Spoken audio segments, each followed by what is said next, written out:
Hey guys, welcome to our channel. இன்றைக்கி வீடியோவில் நம்ம என்ன டாபிக் பற்றி பார்க்க போகிறோன்னா, உங்களுக்கு பிடிச்ச நபருடைய மனசில் நீங்காத இடத்த பிடிக்கக்கூடிய ஒரு பவர்ஃபுல்லான சிம்பிளான மெத்தட் தான் இன்றைக்கி இந்த வீடியோவில் நம்ம பார்க்க போகிறோம்.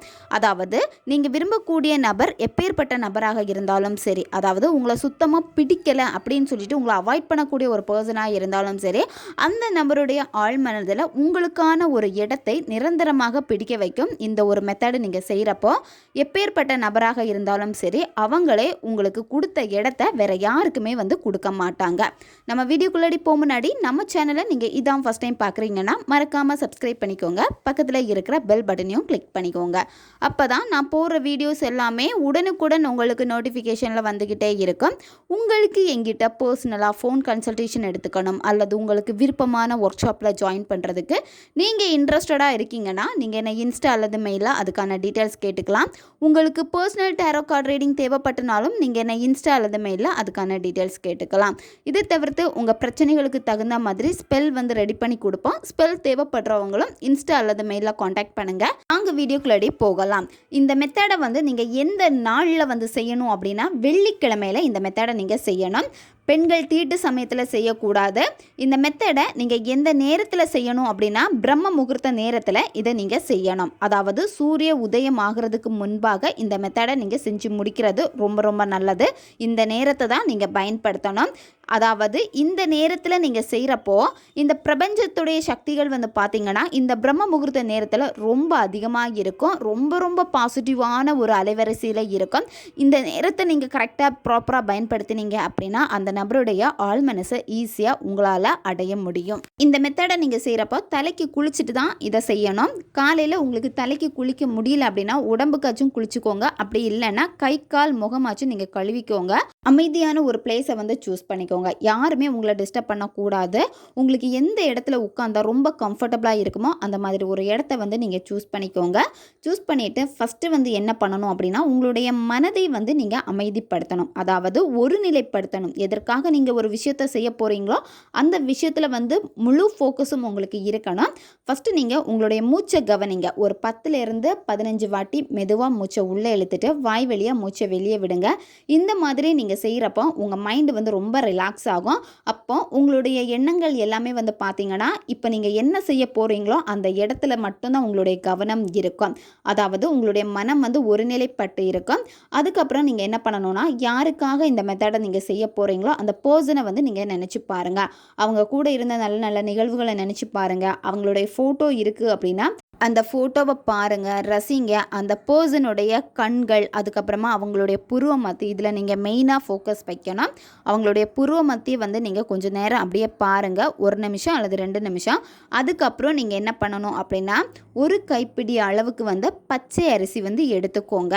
பச்சரிசி எடுத்துட்டு இதை நீங்கள் என்ன பண்ணணும் அப்படின்னா, உங்களுடைய ஹார்ட் சக்கரா, அதாவது உங்களுடைய இதய பக்கத்தில் நீங்கள் வச்சுட்டு உங்களுடைய இடது கையை வலது கைக்கு மேலே நீங்கள் வச்சுக்கோங்க. வச்சுட்டு கண்களை மூடிட்டு அந்த நபரை நினச்சிக்கிட்டே அவங்களுடைய பேரை 9 முறை நீங்கள் சொல்லணும்.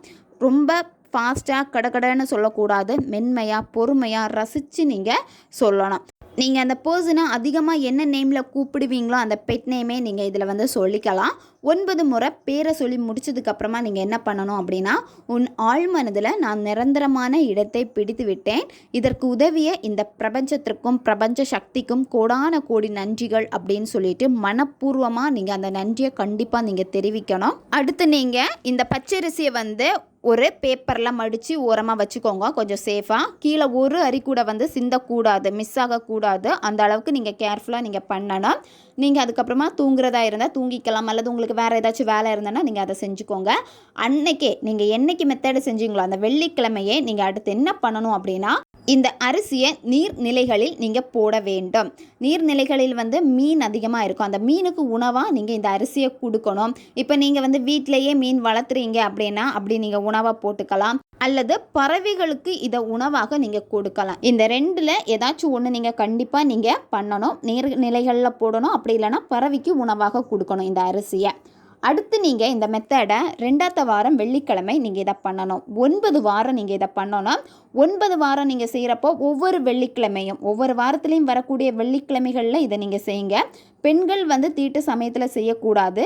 நீங்கள் வேணால் அந்த டேவை விட்டுட்டு அடுத்த வாரத்துலேருந்து நீங்கள் கண்டினியூ பண்ணுங்கள். அப்போ நீங்கள் ஓல்டு கவுண்டிங்கில் இருந்து நீங்கள் அடுத்து கண்டினியூவாக பண்ணலாம். நீங்கள் இதை செய்கிறப்போ உங்கள் மேலே உங்களுக்கு நம்பிக்கை இருக்கணும். பிரபஞ்சத்துக்கு மேலே உங்களுக்கு நம்பிக்கை இருக்கணும். யாருக்காக இந்த மெத்தடை நீங்கள் செய்கிறீங்களோ அந்த நபர் மேலேயும் உங்களுக்கு நம்பிக்கை இருக்கணும். நம்பிக்கை இருந்தால் மட்டும்தான் வேலை செய்யும். நீங்கள் மெத்தடை செஞ்சு முடிச்சுட்டு திரும்ப எகெயின் அவங்கள போய் டார்ச்சர் பண்ணுறது, நீ ஏன் எனக்கிட்ட பேச மாட்டேங்கிற, ஏன் கால் பண்ண மாட்டேங்கிறேன்னு சொல்லிட்டு நொயின்னு அவங்கள நச்சரிக்கிறது, இது எதுவுமே நீங்கள் செய்யக்கூடாது. ஏன்னா அது இரிட்டேட் ஆகும் அவங்களுக்கு. நீங்கள் அமைதியாக பொறுமையாக உங்களுடைய வேலை என்னவோ அதை மட்டும் நீங்கள் ஃபோக்கஸ் பண்ணுங்கள். 9 வாரம் முடிகிறதுக்கு முன்னாடியே அந்த பர்சன் கிட்ட இருந்து நிறைய மாற்றங்களை நீங்கள் பார்க்க ஆரம்பிப்பீங்க. அதாவது நீங்கள் டைரெக்டாக அவங்கக்கிட்ட பேசணும்னு அவசியமே கிடையாது. ஆட்டோமேட்டிக்காக அவங்களே உங்களை தேடி வருவாங்க.